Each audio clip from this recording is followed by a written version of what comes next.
कहानी है 1938 की। कैरली नाम के एक आदमी की, हंगेरियन आर्मी में, और वो उस कंट्री का बेस्ट पिस्टल शूटर था।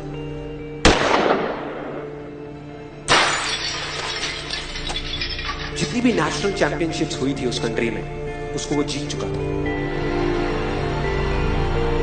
और सबको ऑलमोस्ट कंफर्म था कि 1940s में जो ओलंपिक्स होने वाले हैं उसमें गोल्ड मेडल कैरली को ही मिलेगा। और उसने सालों से ट्रेनिंग करी थी। उसका एक ही सपना था, एक ही फोकस था कि मुझे अपने इस हाथ को दुनिया का बेस्ट शूटिंग हैंड बनाना है, बेस्ट बनाना है, बेस्ट बनाना है। और वो कामयाब हो गया, उसने बना लिया बेस्ट शूटिंग हैंड। सिर्फ 2 साल का फर्क था। 1938 में एक आर्मी का ट्रेनिंग कैंप चल रहा था। क्योंकि वो आर्मी में था तो एक एक्सीडेंट हो गया। उसके उसी हाथ में जिससे उसने गोल्ड मेडल जीतना था, उसमें एक हैंड ग्रेनेड फट गया और वो हाथ चला गया। जो उसका सपना था, जो फोकस था, सब खत्म।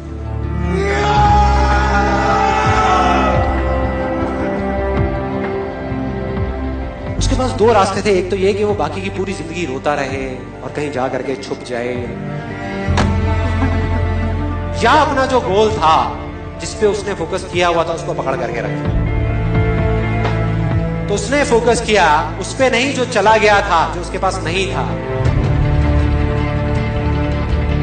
उसने फोकस किया उस पे जो उसके पास था।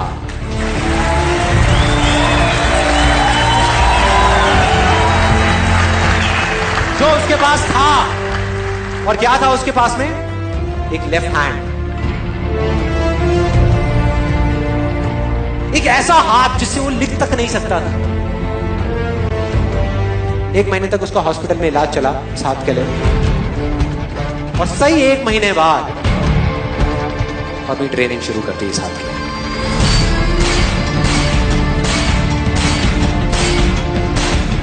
ट्रेनिंग के 1 साल बाद, मतलब कि 1939 में वो वापस आया।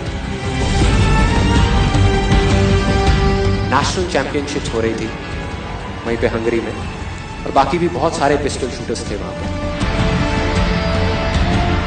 उन्होंने जा करके उसको कांग्रेचुलेट किया, कहा कि यार देखो, ये होता है जज्बा, ये होती है स्पोर्ट्समैन स्पिरिट, कि इतना सब कुछ होने के बाद भी तुम यहां पर आए हो हमको देखने के लिए और हमारा हौसला बढ़ाने के लिए।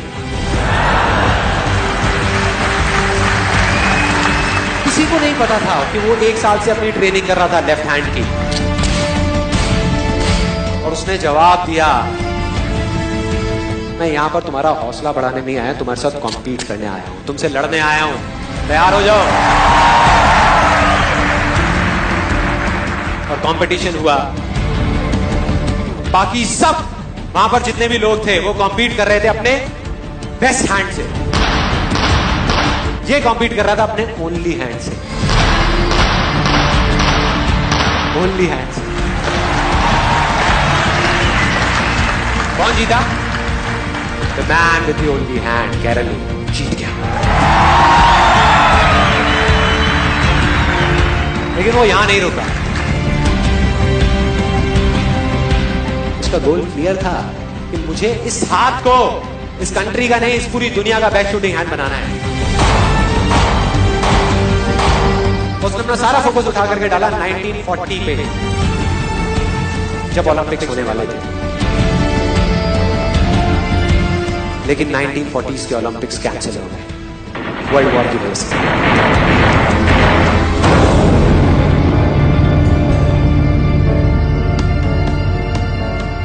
उसने अपना सारा फोकस उठा करके कहां डाल दिया? 1944 में जो ओलंपिक्स होने वाले थे उसके ऊपर। 1944 में जो ओलंपिक्स होने वाले थे वो भी कैंसिल हो गए वर्ल्ड वॉर की वजह से। फिर से कैंसिल।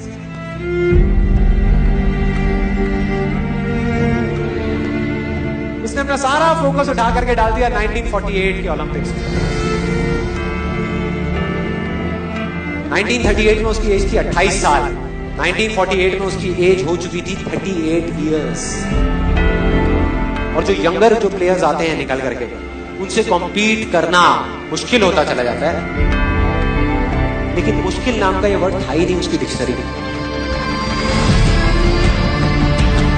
वो गया, पूरे वर्ल्ड के बेस्ट शूटर्स आए हुए थे जो अपने बेस्ट हैंड से कॉम्पीट कर रहे थे, और ये अपने ओनली हैंड से कॉम्पीट कर रहा था। और कौन जीता? The man with the only hand.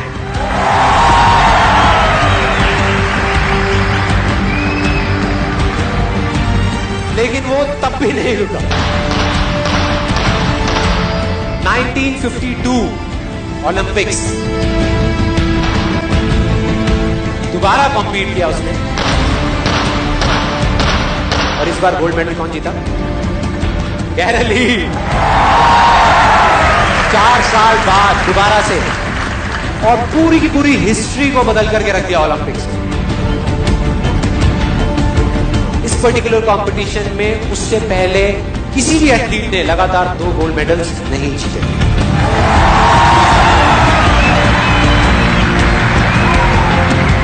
अब किसी भी लूजर के पास चले जाओ, उसके पास लिस्ट होगी बहानों की कि मैं इस वजह से फेल हुआ अपनी लाइफ में, इस वजह से मैं कुछ नहीं कर पाया। बहुत लंबी लिस्ट है।